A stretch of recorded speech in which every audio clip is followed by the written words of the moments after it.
ونعوذ بالله من شرور أنفسنا ومن سيئات أعمالنا من يهد الله فلا مضل له ومن يضلله فلا هادي له ونشهد أن لا إله إلا الله وحده لا شريك له ونشهد أن سيدنا ومولانا محمدا عبده ورسوله أما بعد فأعوذ بالله من الشيطان الرجيم بسم الله الرحمن الرحيم ولا تقولوا لمن يقتل في سبيل الله أموات بل أحياء ولكن لا تشعرون صدق الله المولانا العظيم وقال رسول الله صلى الله عليه وسلم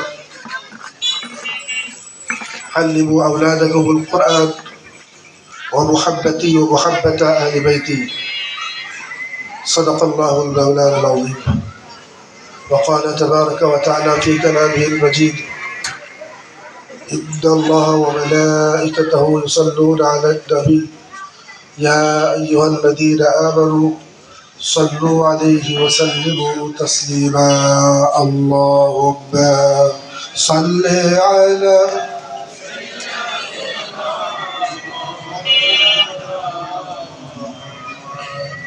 وعلى آل سيدنا محمد سيدنا الشافي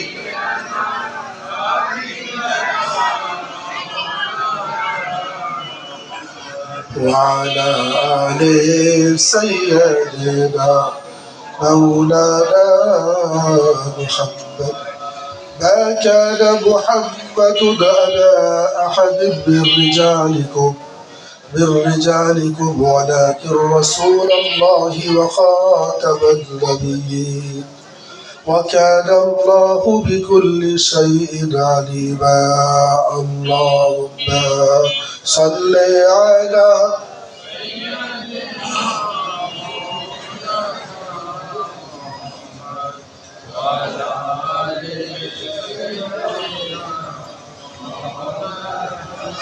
محمد سيدنا الشافي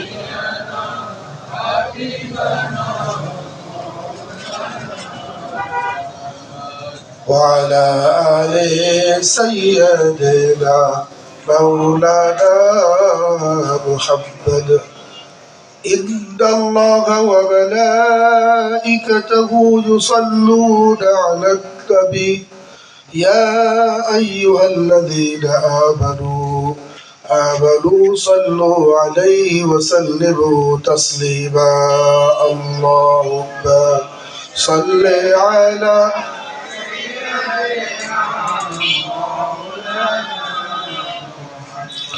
وعلى آل سيدنا مولانا محمد سيدنا شافي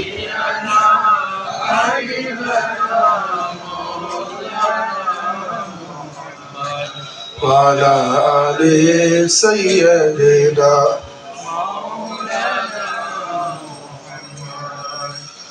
الحمد لله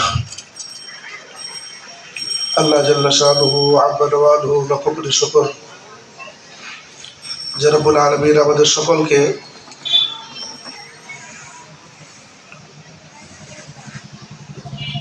নতুন বছর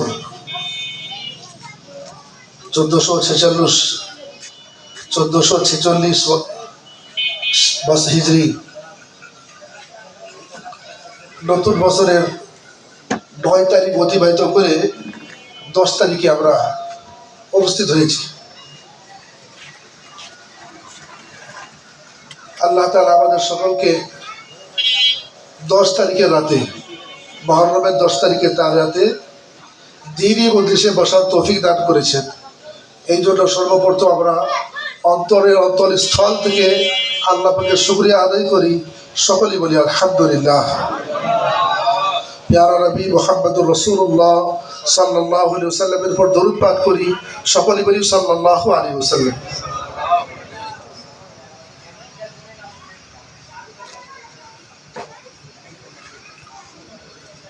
1446 হিজরি।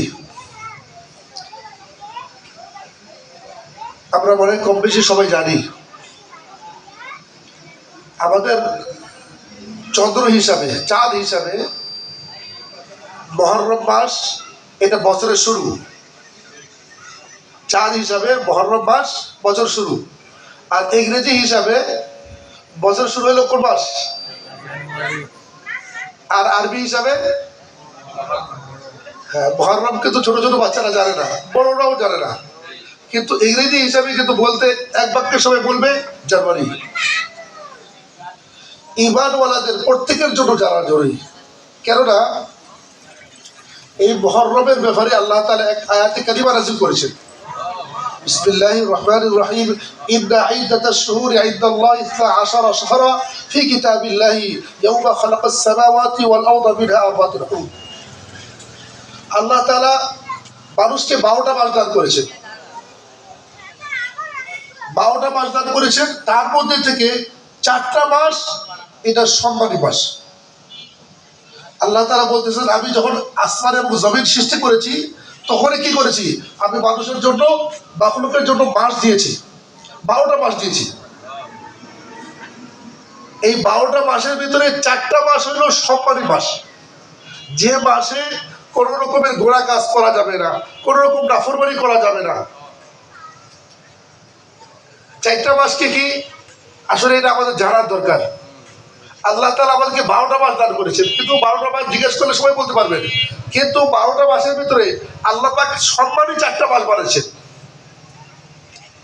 মিনহা আরবা'তুন হুরুম, 4টা মাস সম্মানী মাস। এখন এই 4টা মাস কি লাগাতার ভাবে চলে আসতেছে, যিলকাদা, যিলহজ, মুহররম। যিলকাদা, যিলহজ, মুহররম, লাগাতার 3টা মাস, যিলকাদা, যিলহজ, মুহররম। আর একটা হইল রজবুল মুরজ্জব মাস, একটা হলো রজবুল মুরজ্জব মাস। তো 12টা মাসের ভিতরে 4টা মাস সম্মানী। কোনটা মাস? যিলকাদা, যিলহজ, মুহররম। আর একটা মাস হলো কি রজব মাস। এই 4টা মাস সম্মানী মাস। আল্লাহ তাআলা বলেছেন এই মাসে তোমরা কোনো রকম নাফরমানি করিও না। এখন 4টা মাসের ভিতরে আমাদের মুহররম মাস চলে আসছে। মুহররম মাসে আমাদের বছর শুরু। আসলে আমার আলোচনার মওজু হইল ইমাম হুসাইন রাদিয়াল্লাহু তাআলা আনহু এবং আহলে বাইত শুহাদা ইযাম রাদিয়াল্লাহু তাআলা আজমাইন, এনাদের কিছু আলোচনা করা। কিন্তু আমি এটা আলোচনা করতেছি কেন?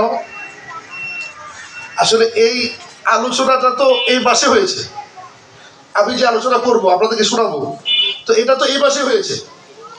আর আজকে মেন দিন 9 তারিখ শেষ, 10 তারিখ ইমাম হুসাইন রাদিয়াল্লাহু তাআলা আনহু আহলে বাইতকে নিয়ে বসেছেন, আহলে বাইতকে নিয়ে বসেছেন। শেষ ফাইনাল ডিসিশন কে কি করবেন আজকে রাতে। তো এইটার আলোচনা করার আগে আমি আমাদের যে মুহররম মাস, এখন বছর শুরু, বছর তো শুরু হয়ে গেছে। এখন বলেন, যাদের বয়স 50 বছর ছিল,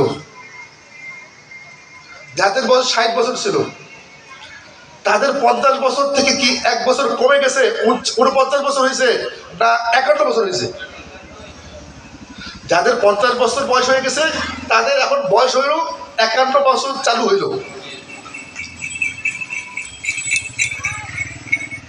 এখন 51 বছর যে চালু হইল, এই 51 বছর আবার যে হায়াতটা আমি পাবো, আমি 55 বছর পাবো অথবা 60 বছর পাবো।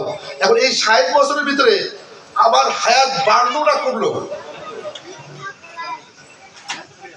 হায়াত কমে গেছে। তো আমরা কি কবরের দিকে আগাইলাম না দুনিয়ার দিকে আগাইলাম? আচ্ছা, আমি আলোচনা বেশি করবো না, শুধু আপনাদের একটু আমার দিকে তওয়াজ্জুহ চাই, যাতে যে কথাগুলো বলা হবে আল্লাহ তাআলা আমাকেও আমল করার তৌফিক দিন, আপনাদেরকেও আমল করার তৌফিক দান করুন।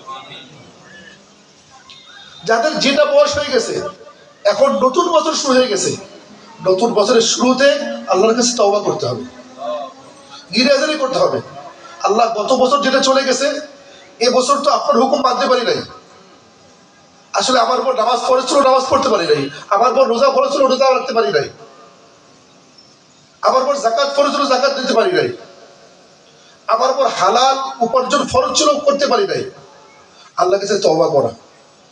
দেখেন, দুনিয়ার যত জিনিস আছে, টাকা পয়সা, ধন সম্পদ, গাড়ি বাড়ি, বিবি বাচ্চা, যত জিনিস আছে সব কিছু আপনি পাবেন,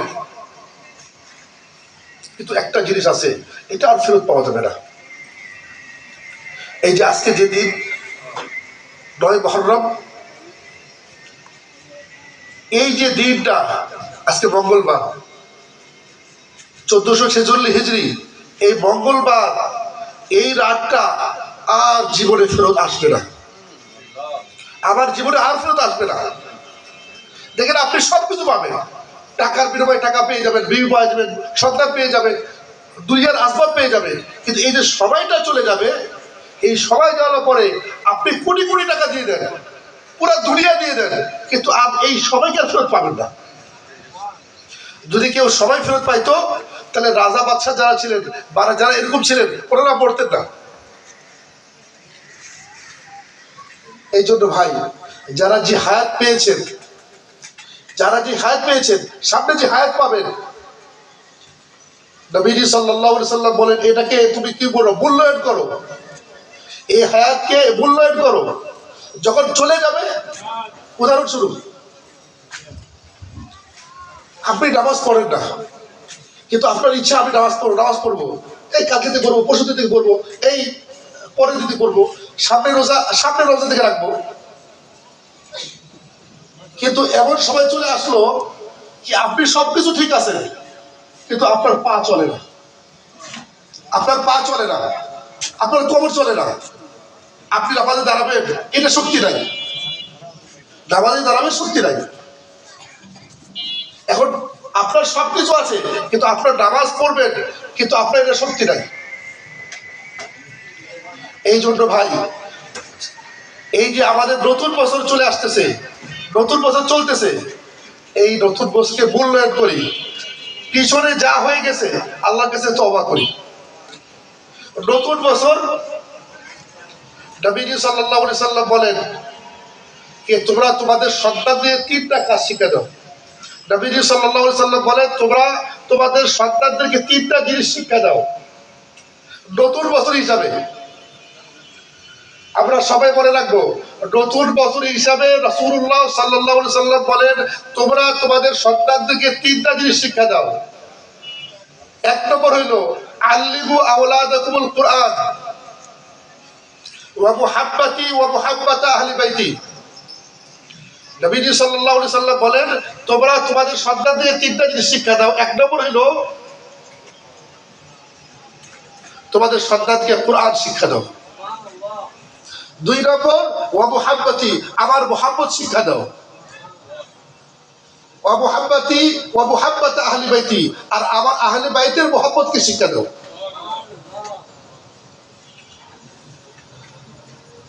নবীজি সাল্লাল্লাহু আলাইহি ওয়াসাল্লাম হাদিস, নবীজি সাল্লাল্লাহু আলাইহি ওয়াসাল্লাম বলে, এই যে রাত চলে আসছে, রাত, প্রত্যেকটা রাত প্রত্যেক মানুষকে বলে, হে আদম সন্তান, আমি কিন্তু গতকাল যে রাত চলে গেছে এটা না, সামনে যে রাত আসবে এটা না, আমি কিন্তু নতুন রাত।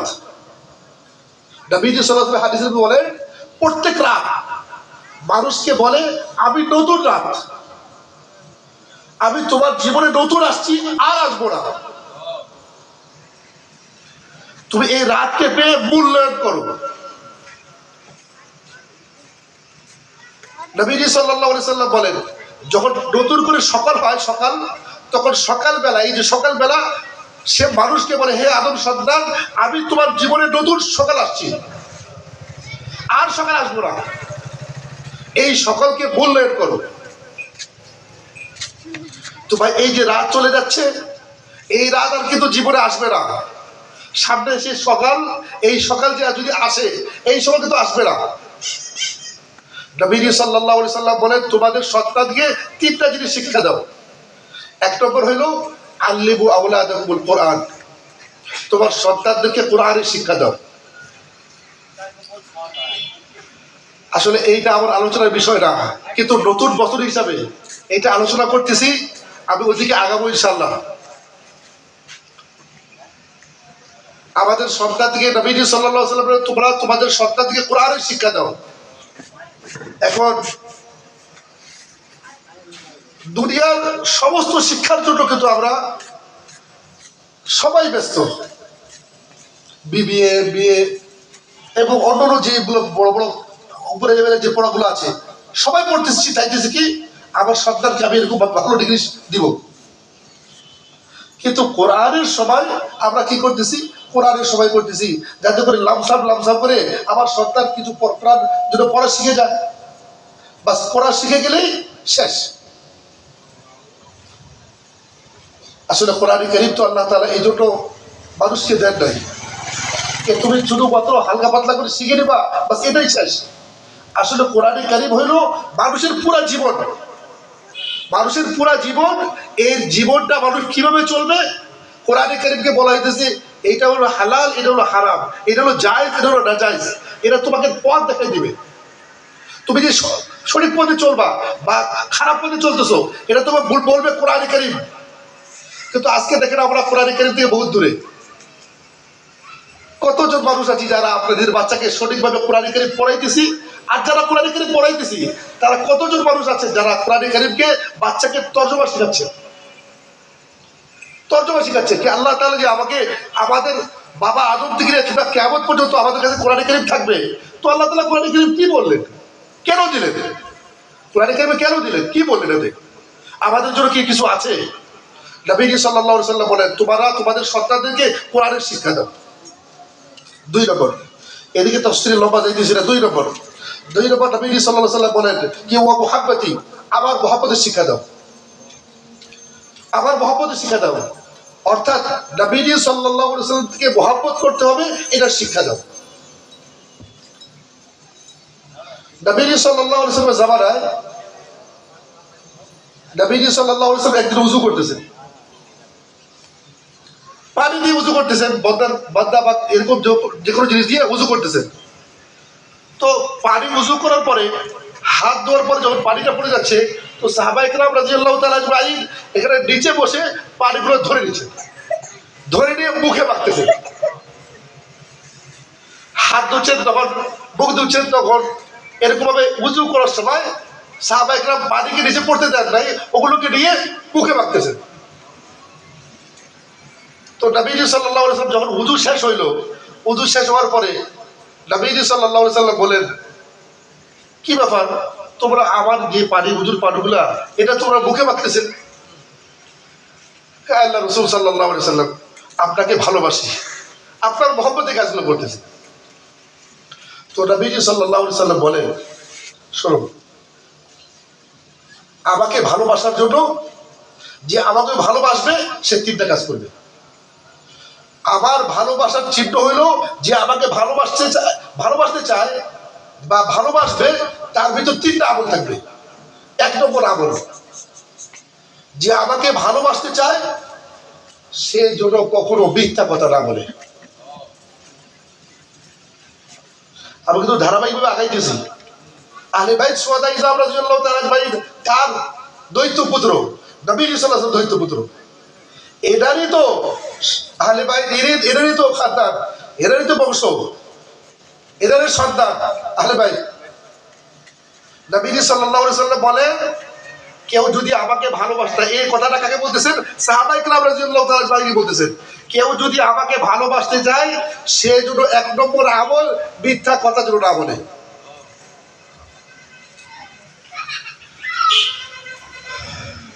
আসলে আজকে তো আমরা আলোচনা শুনি কি জন্য জানেন? হয়তো বললে মনে কষ্ট পাবেন, বললে মনে কষ্ট পাবেন কে সমাজ মেনটেন্স। প্রত্যেক বছর একটা প্রোগ্রাম করি, এবছর প্রোগ্রাম করবো। ভাই আমার কথাটা যদি খারাপ লাগে সবার তো পছন্দ হবে না, কিন্তু একটু চিন্তা করবেন, আপনারা বিভিন্ন চিন্তা করবেন। প্রত্যেক বছর আমরা প্রোগ্রাম করি, তো প্রোগ্রাম থেকে আমরা প্রত্যেক বছর প্রোগ্রাম করি, প্রত্যেক বছর আলোচনা শুনি, তো এর দ্বারা আমার জীবন কত পরিবর্তন আসতেছে একটু চিন্তা করবেন। আমি প্রত্যেক বছর প্রোগ্রাম করতেছি, তো প্রত্যেক বছর শুনতেছি আমাকে মিথ্যা কথা বলা যাবে না। নবীজি সাল্লাল্লাহু আলাইহি সাল্লাম বলেন, যে আমাকে ভালোবাসতে চায় সে যেন মিথ্যা কথা না বলে। কিন্তু আজকে তো বলে মিথ্যা কথা না বলে তো ব্যবসায় হবে না, মিথ্যা কথা না বললে ব্যবসায় হবে না। আসলে মিথ্যা কথা এমন একটা গুনাহ, আপনি যদি কারো কাছে একটা মিথ্যা কথা বলতে যান, এই মিথ্যা কথাকে ঢাকাবার জন্য আরো অনেকগুলো মিথ্যা কথা আপনাকে বলতে হবে। আর আল্লাহ তাআলা এই ঘোষণা আছে, বান্দা যেই রাস্তায় চলতে যাবে আমি তাকে ওই রাস্তায় সে রাস্তা পাবে। যে রাস্তায় সে চলতে যাবে আমি সেই রাস্তায় সে রাস্তা পাবে।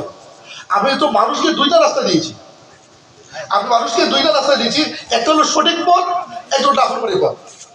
আর এই দুইটা পথ দিয়ে তোমাকে ছেড়ে দিয়েছি, একটা নাফরমানির পথ, একটা হলো সঠিক রাস্তার পথ। এখন দুইটা পথ দিয়ে দিলাম, এখন তোমার ইচ্ছা, তুমি যদি চাও সঠিক পথে চলতে পারো, তুমি যদি চাও নাফরমানি করতে পারো।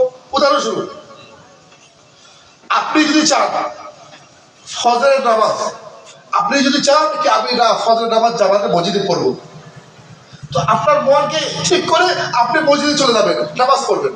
আরেকজন চাইলো ভাই আমি মসজিদে যাবো না, নামাজ পড়বো না। যে মসজিদে গেল তাকে কি কেউ বাধা দিবে? ফেরেশতারা বাধা দিবে? যে নামাজ পড়বে না তাকে কি ফেরেশতারা বাধা দিবে?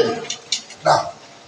আল্লাহ পাক মানুষকে দুনিয়ার ভিতরে পাঠিয়েছে কি যাও আমি তোমাকে দুইটা রাস্তা দিলাম, সঠিক পথ আর নাফরমানির পথ। এই দুইটা পথ তোমাকে দিয়ে দিলাম, তোমার ইচ্ছা, তুমি যদি চাও সঠিক পথে চলো, আর যদি চাও নাফরমানি পথে চলো, তোমাকে কেউ বাধা দিবে না।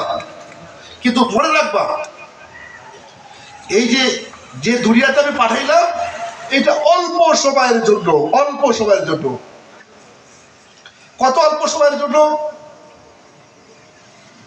নবীজি সাল্লাল্লাহু আলাইহি সাল্লাম বলেন কি একজন মানুষ সে এখান থেকে ঢাকা যাবে অথবা রংপুর যাবে, রংপুর, তো রংপুর যাওয়ার সময় সে হেঁটে হেঁটে যাচ্ছে, তো হেঁটে যাইতে যেতে তারাগঞ্জ গিয়েছে, হাফসাই গেল। এখন একটা গাছ পাইছে, গাছ, ঠান্ডা গাছ, সে ওখানে আরাম করতেছে, আরাম করতেছে। আরাম করার পরে বাস তার গন্তব্যস্থল তো রংপুর, সে কি করলো, উঠে চলে গেল। এখন যে ব্যক্তি এখান থেকে রংপুর যাবে সে তারাগঞ্জ গিয়ে আরাম করলো, তো এই যে সুন্দর একটা গাছ ছিল সেখানে হাওয়া পাইছে, আরাম পাইছে, ওখানে যে আরাম করলো তার কি উদ্দেশ্য ওই গাছটা? আমি কি আপনাকে কথা বলতে পারছি? তার উদ্দেশ্য কি গাছটা? তার তো গাছ উদ্দেশ্য না, তার উদ্দেশ্য হলো রংপুর যাবে। তো মাঝখানে কি পাইছে? গাছ পাইছে, মানে আরাম করছে। তো নবীজি সাল্লাল্লাহু আলাইহি সাল্লাম বলেন, দেখো আল্লাহ তাআলা তোমাকে একটা হায়াত দিয়ে পাঠিয়েছেন, এই হায়াতের মাঝখানে তোমাকে দুনিয়াতে পাঠিয়েছেন একটা ঠান্ডা গাছ আরাম আয়েশের জন্য, তোমার মাকসাদ এটা না। ঈসা আলাইহিস সালাতু ওয়াস সালাম বলেন, হে আদম সন্তান, তোমাকে আল্লাহ তাআলা তিনটা দিন দান করে, তিনটা দিন, 3 দিন দান করেছেন। কেমন 3 দিন? বলে একদিন হইল আছে কি বার? মঙ্গলবার। একদিন হইল সোমবার, একদিন হলো সোমবার, আর একদিন হলো মঙ্গলবার, আর একদিন হলো বুধবার। তো একদিন হলো মঙ্গলবার, সোমবার, তো যেটা সোমবার চলে গেছে এটা কি আর ফেরত পাবো? ঈসা আলাইহিস সালাতু ওয়াস সালাম বলেন, হে আদম সন্তান, তোমরা আল্লাহ তাআলা তোমাদেরকে 3টা দিন দান করেছেন, তার মধ্যে থেকে একটা দিন চলে গেছে, সোমবার চলে গেছে, আর একটা দিন আছে মঙ্গলবার যেটা চলতেছে, আর একটা দিন হবে বুধবার। এখন এই বুধবার আমি আপনি আগামীকাল কি জীবিত থাকবো? গ্যারান্টি আছে? তো গত যে সোমবার চলে গেল এটাকে ফেরত আসবে? সামনে বুধবার এটা কি পাবো? গ্যারান্টি আছে? সোমবারও নাই গ্যারান্টি, বুধবারও নাই গ্যারান্টি, থাকলো একটা দিন। কোন দিন থাকলো? মঙ্গলবার। এখন মঙ্গলবার অল্প সময়, এই সময়ের ভিতরে তোমার সবকিছু করতে হবে, এটা তোমার জন্য শুধু একটা দিন। তো আমি বলতেছিলাম নবীজি সাল্লাল্লাহু আলাইহি সাল্লাম বলেন কে? যে আমাকে ভালোবাসতে চায় সে যেন কি করে? মিথ্যা কথা না বলে। তো আপনাদের কাছে আমার প্রশ্ন, আমরা কি নবী সাল্লাল্লাহু আলাইহি ওয়াসাল্লামকে ভালোবাসতে চাই? এটা কেমন প্রশ্ন করেন? নবী সাল্লাল্লাহু আলাইহি ওয়াসাল্লাম কেমন ভালোবাসতে চাবো না? কেন ভালোবাসবো না? নবী সাল্লাল্লাহু আলাইহি ওয়াসাল্লাম কেন ভালোবাসবো না? আর যে নবী সাল্লাল্লাহু আলাইহি ওয়াসাল্লাম ভালোবাসবে না সে তো ঈমান ওয়ালাই না। যে নবী সাল্লাল্লাহু আলাইহি ওয়াসাল্লাম ভালোবাসবে সে ঈমান ওয়ালাই না। মানে নিজের মা বাবা, নিজের আত্মীয় স্বজন, নিজের স্ত্রী, দুনিয়ার সমস্ত আসবাব থেকে বেশি আল্লাহ রাসূল সাল্লাল্লাহু আলাইহি ওয়াসাল্লামকে ভালোবাসতে হবে। তো আমরা যারা নবী সাল্লাল্লাহু আলাইহি ওয়াসাল্লামকে ভালোবাসতে চাই, তো আমি ওই নবী সাল্লাল্লাহু আলাইহি ওয়াসাল্লামের হাদিস আলোচনা করতেছি। এই হাদিসের ভিতরে নবী সাল্লাল্লাহু আলাইহি ওয়াসাল্লাম বললেন তিনটা কথা, যে আমাকে ভালোবাসতে চায় সে যেন তিনটা আমল করে। এক নম্বর আমল কি? এক নম্বর আমল কি? আপনারা যদি উত্তর দেন আমি বুঝবো হ্যাঁ আমার আলোচনা আপনারা শুনতেছেন। নবী সাল্লাল্লাহু আলাইহি ওয়াসাল্লাম বলেন তোমরা যদি আমাকে ভালোবাসতে চায়, যে আমাকে ভালোবাসতে চায় সে যেন তিনটা আমল করে। এক নম্বর আমল হইল মিথ্যা কথা না বলা।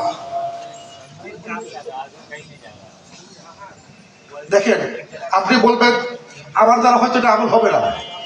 ভাই, কারো দ্বারা তো আমল সবসময় সম্ভব না, কিন্তু আপনি নিয়ত তো করবেন ইনশাআল্লাহ আগামী থেকে আমি কোনো রকম মিথ্যা কথা বলবো না, কোনো অবস্থা থেকে মিথ্যা কথা বলবো না। তো এই আমলটা আমরা ইনশাআল্লাহ কি আজকে থেকে ইনশাআল্লাহ কি করবো? নতুন বছর মুহররম মাস, বছরের শুরু 10 তারিখ শুরু হয়ে গেছে। এই 10 তারিখে আমরা ইনশাআল্লাহ আগামী থেকে কি করব? মিথ্যা কথা বর্জন করবো ইনশাআল্লাহ। ঠিক আছে না?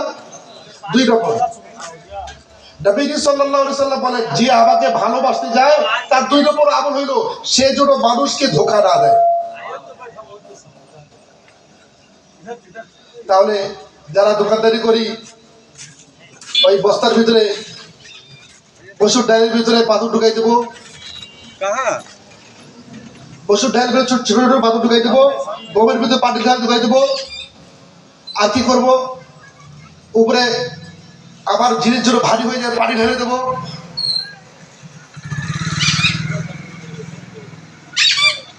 আমি শুধু একটা উদাহরণ দিচ্ছি। কেউ যদি কাউকে ধোঁকা দিয়ে, কেউ যদি কাউকে ধোঁকা দিয়ে 2 নম্বরে করে মাল খাবায়, বিশ্বাস করেন হয়তো আমি বুঝবো কি এই মাল দ্বারা আমি আমার সন্তান ভালো হয়ে যাবে। আমি মাল খাওয়াচ্ছি কেন? আমি 2 নম্বরে করে ধোঁকা দিয়ে মানুষকে মাল খাওয়াচ্ছি যাতে করে আমার সন্তান সে পড়াশোনা করে আমার ঘরের ছাদের মধ্যে থাকবে, আমার ঘরে আরামাইসে থাকবে, আমার সন্তান ভালো হয়ে যাবে, গাড়ি বাড়ি হবে। এই জন্য তো মানুষকে ধোঁকা দেওয়া। তা আপনি একটু চিন্তা করেন, আপনি আমাকে ধোঁকা দিলেন, উদাহরণ আমাকে ধোঁকা দিলেন। এখন আমি একজন গরিব মানুষ, আমাকে আপনি 10 টাকা ধোঁকা দিলেন। এখন আমার কাছে 10 টাকাই ছিল, এখন এই 10 টাকার ভিতরে আমার সন্তান আছে, আমার বুড়া মা আছে, বুড়ি মা আছে। কথাটা বলার চেষ্টা করবেন। আমার ঘরে আমার বুড়ি মা আছে, আমার সন্তান আছে, আমার স্ত্রী আছে, আমার ছেলে মেয়ে আছে। এখন এই 10 টাকার ভিতরে আমার মারও হক ছিল, এই 10 টাকার ভিতরে আমার ছেলেরও হক ছিল, আমি তাকে পড়াশোনা করাইতাম, আমার স্ত্রীর হক ছিল, তাকে আমি, আমার তো গরিব বললাম, আমি 2 টাকা নিয়ে যেয়ে দিতাম। তো আপনি কি করলেন? আমার মায়ের হক, আমার স্ত্রীর হক, আমার সন্তানের হক, আমার হক মেরে আপনি আমার সন্তানকে ভালো করতে যাচ্ছেন। কখনো ভালো হবে না। মানুষকে ধোঁকা দিয়ে 2 নম্বরে করে কেউ যদি বড়লোক হইতে চায়, কেউ নিজেকে কিছু হইতে চায়, বিশ্বাস করে ওই জাতের কসম কেউ কখনো হয়তো অল্প সময়ের ভিতরে, অল্প সময়ের জন্য সে গাড়ি বাড়ি করতে পারে, কিন্তু ওই সন্তান আগামীতে সন্তান ভালো থাকবে না। যদি সঠিক থাকে তাহলে কোরআন হাদিস গলত, কোরআন হাদিস গলত। নবী সাল্লাল্লাহু আলাইহি সাল্লাম বলেন যারা আমাকে ভালোবাসতে চায় সে যেন মানুষকে ধোঁকা না দেয়। এই জন্য ভাই মেহেরবানি করে আপনি কিন্তু যে পথে চলতে যাবেন আল্লাহ কিন্তু ওই ছাড় দিয়ে দিবেন, আপনাকে ধরবেন না, বলবে বাড়া দিবেন না, এই কাজ করবে না, এই কাজ করবে না, আল্লাহ বাড়া দিবেন না, ফেরেশতারা বাড়া দিবে না, কেউ বাড়া দিবে না। কিন্তু মনে রাখতে হবে আপনি যদি যে রাস্তায় চলে যাবেন আল্লাহ ওই রাস্তাকে সহজ করবেন। তো তো নবী সাল্লাল্লাহু আলাইহি ওয়াসাল্লাম বলে যারা আমাকে ভালোবাসতে চায় সে যেন কি করে, এক নম্বরের মিথ্যা কথা যেন না বলে, দুই নম্বর মানুষকে ধোঁকা যেন না দেয়, তিন নম্বর হইল নিজের প্রতিবেশীকে যেন কষ্ট না দেয়। মুসলমান না, এক সাহাবী রাদিয়াল্লাহু তাআলা আজমাইন আল্লাহ রাসূলকে জিজ্ঞাসা করলেন, আল্লাহ রাসূল, আমার বাড়িতে পাশে যদি কোনো অমুসলিম থাকে, হিন্দু ভাই থাকে, তাহলে আমি তার সাথে কি ব্যবহার করবো? মুসলমান না, ঈমানওয়ালা না, গায়র ঈমানওয়ালা, তো আমি তার সাথে কি ব্যবহার করবো? নবী সাল্লাল্লাহু আলাইহি ওয়াসাল্লাম বলেন, তুমি তার সাথে কেমন ব্যবহার করবা? যখন তার বাড়িতে যদি কোনো দুঃখ চলে আসে, কষ্ট চলে আসে, উদাহরণস্বরূপ তার বাড়িতে কোনো মানুষ মারা গেল, তখন তোমার হক, তুমি প্রতিবেশী, তোমার হক হইল তার বাড়িতে যাওয়া, তার দুঃখকে নিজের দুঃখ বানাই নেওয়া। আর নবী সাল্লাল্লাহু আলাইহি ওয়াসাল্লাম বলেন, যদি তার বাড়িতে খুশি আনন্দ হয়, তার বাড়িতে বিবাহ হয়, কোনো সন্তান জন্ম নেয়, তাহলে তার খুশিকে তোমার খুশি বানাই নাও। অর্থাৎ কষ্টের সময় তার কষ্টকে কষ্ট করো, কষ্ট বুঝো, আর আনন্দের সময় আনন্দকে তুমি আনন্দ মনে করো। এটা কার ব্যাপারে? যারা গায়রে মুসলিম, মুসলমান না, ঈমানওয়ালা না। কিন্তু যদি ঈমানওয়ালা হয়, ঈমানওয়ালা তো কোনো কথাই নাই, আপনার জরুরি। নবী সাল্লাল্লাহু আলাইহি ওয়াসাল্লাম বলেন, প্রতিবেশীর ব্যাপারে আল্লাহ তাআলা আমাকে এতবার হযরত জিবরিল আমিনকে পাঠিয়েছেন, এতবার জিবরিল আমিনকে পাঠিয়েছেন, কি করতে হবে? প্রতিবেশীর সাথে ভালো ব্যবহার করতে হবে, প্রতিবেশীর সাথে ভালো ব্যবহার করতে হবে। এখন বলেন তো দেখি, আমাদের আশেপাশে ডানে বামে একটু সন্তান যদি ভালো হয়ে যায়, কি রে পড়াশোনা করে তো ভালো হয়ে গেল, কোথা থেকে হইল রে? একটু যদি মালদার হয়ে যায়, কোথা থেকে মালদার হইল রে? গাড়ি হয়ে গেল, আরে মানে ওর ভালো পথটা খুঁজবো না, ওর কিভাবে খারাপ পথ, এ তো দুই নম্বরই করে, এই তো এরকম খারাপ কাজ করে, মানে ওর খারাপ রাস্তাটা খোঁজার চেষ্টা করবো, ভালো রাস্তাটা না। আমার সামনে কারো চোখে যদি ভালো জিনিসটা পড়ে, তখন কি করবো? খারাপ রাস্তার চেষ্টা করবো। আমার ডানে বামে, আমার সামনে পিছনে আমার প্রতিবেশী যে আছে, সে কি অবস্থায় আছে? আমি তো ভালো অবস্থায় আছি, কিন্তু আমার প্রতিবেশী কি অবস্থায় আছে? নবী সাল্লাল্লাহু আলাইহি ওয়াসাল্লাম বলেন, যে আমাকে ভালোবাসতে চায় সে যেন প্রতিবেশীকে যেন ভালোবাসে। তো নবী সাল্লাল্লাহু আলাইহি ওয়াসাল্লাম বলেন, কে যে আমাকে ভালোবাসতে চাবে সে যেন তিনটা কাজ করে, এক নম্বর মিথ্যা কথা যেন না বলে, দুই নম্বর ধোঁকা যেন না দেয়, তিন নম্বর কি? প্রতিবেশী ভালো ব্যবহার করে। তো আজকে নতুন বছর হিসাবে আমি আপনাদেরকে একটা হাদিস শুনাইলাম, এটা মনে রাখবেন, এটা ইনশাআল্লাহ অন্য কাউকে শোনাবেন, শুনাইলে কি